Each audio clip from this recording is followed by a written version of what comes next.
ఏంటి సార్ ఈ పారిశ్రామికవేత్తలకు సంబంధించి ఒక చర్చ జరిగింది. మీరు ఇలానే చేస్తే జగన్మోహన్ రెడ్డి వస్తే మా పరిస్థితులు ఏంటి? లేదంటే ఇక్కడ పరిశ్రమలు పెట్టేందుకు అవకాశాలు ఉంటాయా? ఇలాంటి విషయాలు మళ్ళీ చర్చనీయాంశం ఉంది. అంటే లేని దాన్ని ఉన్నట్టు భయపెట్టేలాగా ప్రయత్నం చేస్తుందా? లేదంటే కావాలని చెప్పేసి ఇలాంటి చర్యలు తీసుకోవడానికి ఇదొక స్ట్రాటజీగా, పొలిటికల్ స్ట్రాటజీగా అనుకోవాలా? అంటే చంద్రబాబు నాయుడు గారు ఇంకా కూడా హ్మ్. తన ప్రత్యర్థి బలహీనతలపైనే తన రాజకీయాలు చేయాలనుకుంటున్నాడు. అది హ్మ్. ఎప్పుడు కూడా సక్సెస్ కాదు. హ్మ్. ఇప్పుడు జగన్మోహన్ రెడ్డి గారు చుట్టూ ఆయన మాట్లాడుతున్నది ఏంటంటే చాలా మంది ఏమనుకుంటున్నారంటే కొంత వైసీపీ శ్రేణులు కూడా హ్మ్. ఒక భ్రమలో ఉన్నారు. పారిశ్రామికవేత్తలు చంద్రబాబు నాయుడు గారితో ఆ మాట అన్నాడు అంటే హ్మ్. అంటే పారిశ్రామికవేత్తలు నమ్మేస్తున్నారు. ఇంకా ఈ చంద్రబాబు ఓడిపోతాడు, జగన్ వస్తాడు అని నమ్మితేనే కదా ఆయన చెప్తారు. హ్మ్. కాబట్టి ఇంకా మన పని అయిపోయిందని ఒక పాజిటివ్ యాంగిల్ తీసుకుంటున్నారు వైసీపీ వాళ్ళు. ఓకే. పొరపాటు చంద్రబాబు గారు ఏమన్నా ఆ! టంగ్ స్లిప్ అయిపోయినాడని. హ్మ్. చంద్రబాబుకి ఇది ఒకటిసారి కాదు, మూడోసారి చెప్పినాడు. హ్మ్. ఆయన ఏం టంగ్ స్లిప్ కాల హ్మ్. అనే అనాలని అనుకున్నాడు. హ్మ్. ఒక డౌట్ వస్తుంది కామన్ మ్యాన్ కి ఏమని, ఎవడైనా సరే ఒక పారిశ్రామికవేత్త ఇంకా 4 ఏళ్ళు ముఖ్యమంత్రిగా ఉండే ఆ వ్యక్తి దగ్గరకు వచ్చి ఆయన గెలిస్తే పరిస్థితి ఏంటంటే నువ్వు ఓడిపోతావు అని చెప్పడమే కదా. హ్మ్.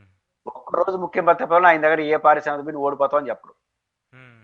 కానీ చెప్పారు అంటే చెప్పుంటారు. నా దృష్టిలో ఏ పారిశ్రామికతో చెప్పుండడు చంద్రబాబు గారికి. ఓకే. చంద్రబాబు గారు ఒక గేమ్ ప్లే చేస్తున్నాడు. హ్మ్. అదేంటంటే జగన్మోహన్ రెడ్డి గారు మంచి పరిపాలకుడు కాదు, హ్మ్. ఆయన విధ్వంసకుడు. ఆయన పరిపాలన ఆయన అంటేనే పారిశ్రామికలు కూడా భయపడిపోతున్నారు. హ్మ్.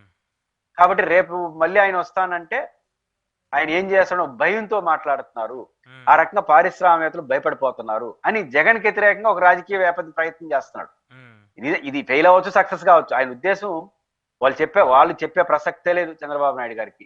నేను హ్మ్. చెప్తా కామన్ సెన్స్ ఉన్నవాడు కూడా అధికారంలో అందులో ఇంకా 4.5 ఏళ్ళు ఉంటాడు, ఒక రోజు 2 రోజులు కాదు. అవును. అట్లాంటి దగ్గర వచ్చి నువ్వు పోతావు నువ్వు రెండు చెప్తారా? హ్మ్. ఏ పారిశ్రామిక చెప్తారా? ఇంకా బాగుంది సార్ ఓడిపోయేటప్పుడు కూడా చెప్తారు నువ్వు బాగున్నాడు సార్ అని చెప్తారు రాజకీయాల్లో. హ్మ్. కాబట్టి ఈయన ఆయన చెప్పుండ్రు, నేనైతే నమ్మను. హ్మ్. ఆయన ఏం ఫ్లోర్ చేయదలుచుకున్నా అంటే జగన్మోహన్ రెడ్డి అనేవాడి పట్ల అందరూ భయపడి చచ్చిపోతున్నారు. హ్మ్. ఈయన చాలా దుర్మార్గుడు. కాబట్టి ఈయన పట్ల జాగ్రత్తగా ఆయన నెగిటివ్ క్యాంపెయిన్ చేయడం కోసం ఆయన ప్రయత్నం చేస్తాను. కానీ ఓకే. నా దృష్టిలో అది సాధ్యం కాదు. ఎందుకంటే ఈ, పారిశ్రామికలు ఇంకా జగన్ నామస్మరణ చేస్తున్నారంటే ఏమైనా అర్థం ఉందా? హ్మ్. కాబట్టి నెగిటివ్ ఫీలింగ్ వెళ్ళిపోతుంది. ఈ విషయంలో చంద్రబాబు గారు హ్మ్. ఉద్దేశం అది, కానీ ఆయన ఉద్దేశం నెరవేరు. హ్మ్. అంటే దీనివల్ల ఏంటంటే ఆయనలో తెలియని ఒక భయం వచ్చేస్తుంది అనుకోవచ్చు కదా. ఆయనలో భయం కాదు. అంటే జగన్మోహన్ రెడ్డి మీద నెగిటివ్ పాపగండ చేయడం కోసం వ్యూహాత్మకంగా మాట్లాడినాడు. హ్మ్. అది రివర్స్ ఆయన కొడుతుంది అంటున్నాను. ఓకే. అంటే ఇప్పుడు కొంతమంది వైసీపీ శ్రేణులు కూడా ఒక ఆశ వస్తుంది. పారిశ్రామికలపై చంద్రబాబు చెప్పంటే ఇంకా ఆయన పైన అయిపోయింది, హ్మ్. మా అన్న వస్తాడు అంటే వీళ్ళు యాక్టివ్ అయిపోతారు. హ్మ్. అది హ్మ్. మీకు నష్టమే కదా. హ్మ్.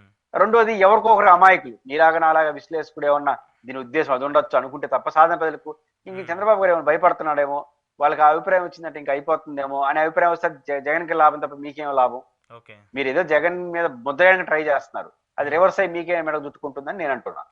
ఓకే.